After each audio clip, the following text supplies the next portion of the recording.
Terran. So let's see how that plays out for him. And it worked pretty well the second match, and the first match he got pretty much destroyed because he got outmaneuvered. But let's see how this plays out. Looks like iEchoic now is playing Static D.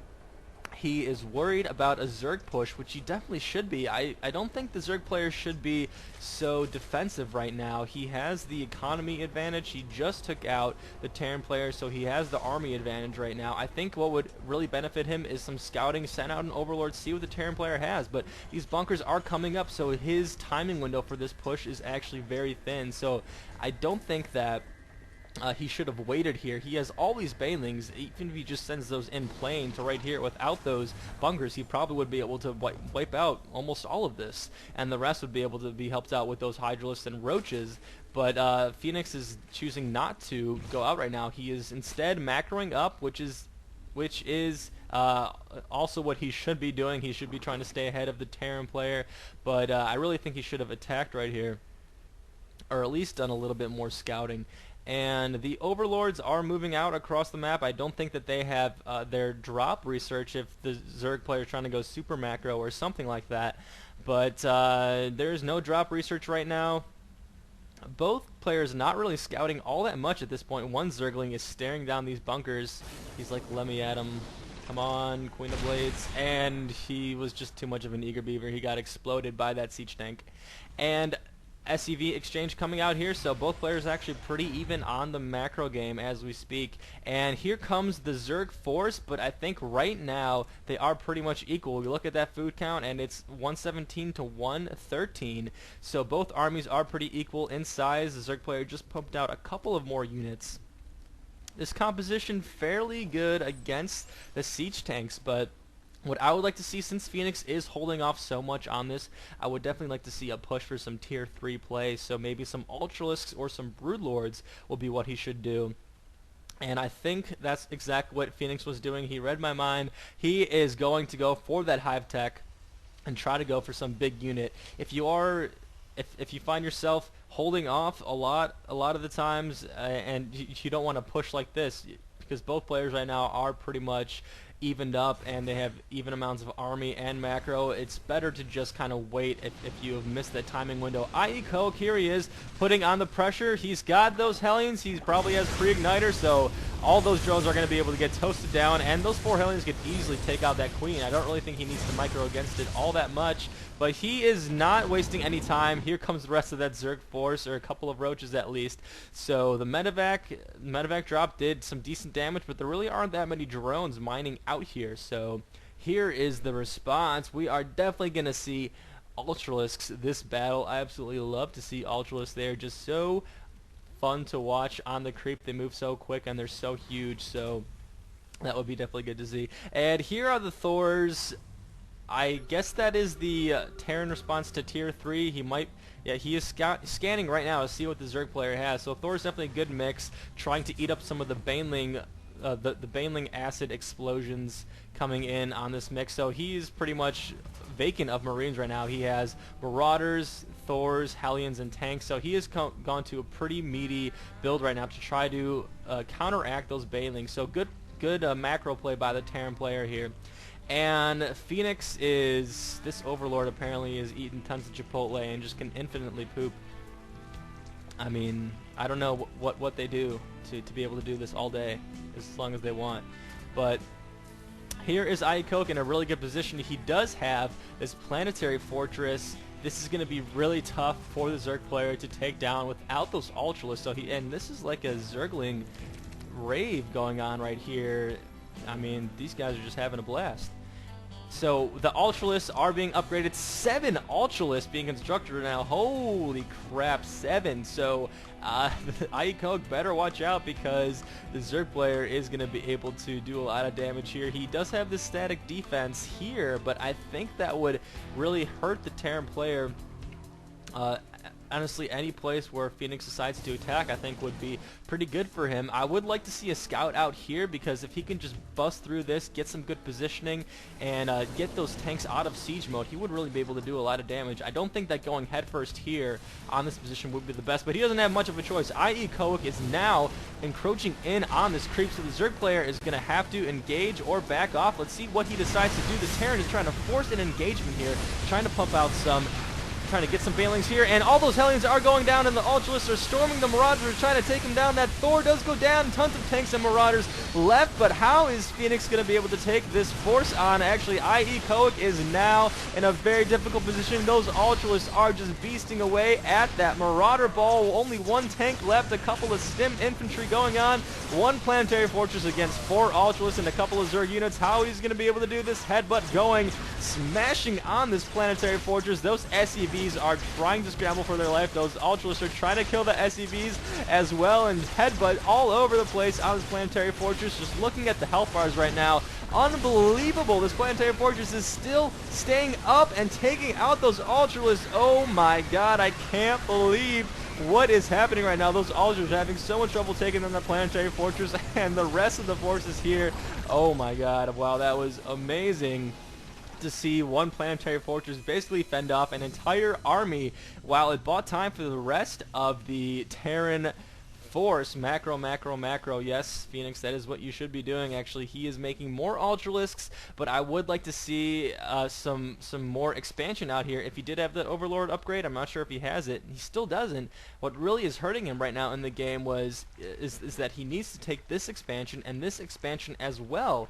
The Terran player is even trying to take this high yield right now, so the Zerg player really needs to get up on his game and get on this map. Tons of larvae just spawning here because Phoenix's income is not where it should be right now. He does have that tech, and that Ultralist push, I mean, that was just unbelievable to see. He really would have had a nice push here, but he wasn't able to. iEchoic even saying he almost never beats Ultralist, but I guess this is what you do now. Just build a planetary fortress and then defend against it. So I guess that's the key right now against Ultralists. And iEchoic does have the macro up on him. As you just see, this income and this harvester is just halved. I mean, he's really got the macro up on him. Ultralist coming from this side this time around, so I don't know how great a move that is. I mean, he might be able to catch some of these siege tanks out of siege mode, but he really just doesn't have enough. Look at that Ultralist strike force moving across the map. They took a couple buildings and they ran ninja Ultralisks right here, and an Overlord party over here. See, this is what I'm saying. You know, a couple of Vikings would really be able to just poke away at something like this and try to contain the Zerg a little bit more. And this drone is staring down this command center. He is very unhappy with this right now. You can just see him eating all his minerals in rage. He wanted this base, but the Terran player got it. And now iEchoic is moving up on this hatchery. This hatchery is definitely going to go down. There's no way that Phoenix is going to be able to stop this push. Here are some Thors to try to deal with those Ultralists, but really they're just having an Ultralist Wraith party here. And finally Phoenix is moving out against this, but he doesn't want to push that just yet. There are tons of tanks right here, so iEchoic trying to bait Phoenix against this push. Good play by iEchoic, but Phoenix was not happy with that. He did not want to fight right there. And again, these Ninja Ultralists just hiding behind this mineral field here. There really isn't all that much in production, still a couple of Ultralists, but Phoenix keeps this up. He's going to get out-macroed by the Terran player. iEchoic even taking up a base down here, and he has this high yield pretty much secured. He's probably going to make a planetary fortress soon enough here. Here comes the Ultralist. This is a lot of Ultras to deal with. I actually don't know if iEchoic can deal with all of this Ultralist force. And oh my god, look at all that head bashing in. No planetary fortress this time around, and a couple of Hellions trying to fire away at the Ultras, but iEchoic taken out of position. These Ultras are in a great spot right now just to eat away at the Marine Ball. Tanks are not sieged. Even a couple of more going in here right now. A couple of Ultras going down. iEchoic is not happy with this. He's just gotten destroyed by all of these Ultralists. This exchange is ridiculous. Ultras just proving how effective they can be against Terran Mech, especially once they have that great positioning on them. So fantastic play by Phoenix. He took out a base and also forced the Terran player to come out here and moved out at just the right time for those tanks not to be sieged up, because that is really what would have turned the tide there. But Phoenix was able to do a fantastic job there. Unfortunately for Phoenix, I think these are all the ultralists that he has. He's even long distance mining, so at this point of the game I don't know what else there is to do. And look at this engineering bay wall. iEchoic apparently loves tower defense and is trying to place them right now. He has supply depots to get out of here, and he has engineering bays, so I guess this is also kind of an anti-ultralist maneuver here. But iEchoic was able to get a couple of those ultras down with some stim marauders, so yeah, really just Zerglings are in production now for Phoenix. I don't think there's much he can do. Unfortunately, I would have loved to see an ultralist party try to stomp through iEchoic's line right here. I mean, he's really just reduced to a couple of marauders that would have to stand behind here. And yeah, I think both players could have taken advantage of this area right here, and I didn't really see a lot of airplay. I mean, we saw a couple of drops from iEchoic, but Phoenix was really pretty static most of the game. He moved out in a couple of good points, but I think right now Phoenix realizes he is done. He is not producing anything. He's flying his Overlord party around. So I'm just going to speed up the rest of the match and kind of give the overview now, because I mean, I don't really think anything's happening. Yeah, he is just, sorry about that. He is just pooping in iEchoic's base right now, because he's like, why not? I might as well just degrade him if I can't win. So that's what he's doing. Drones coming in right now. So yeah, I think that is pretty much the end of the game. If there is some magical battle that happens, I will start slowing the speed down and commentate, but I don't think that's what's going to happen. So I think that means that iEchoic is going to be progressing to the next round. He won the last game, so the Terran player iEchoic is going to be moving into the next round. Congratulations. And yeah, this game just goes to show you that staying up on macro is absolutely critical. That is what he had to do. He's just expanding here right now, but it really should have been happening much more. He should have had a second hatchery here and then another hatchery here and start to macro, but he didn't really do that. iEchoic stayed up on the game. He now has his SCV party ready in case Ultras come back again. He has, I mean, Zergling's coming in on this base, but it really doesn't matter at this point.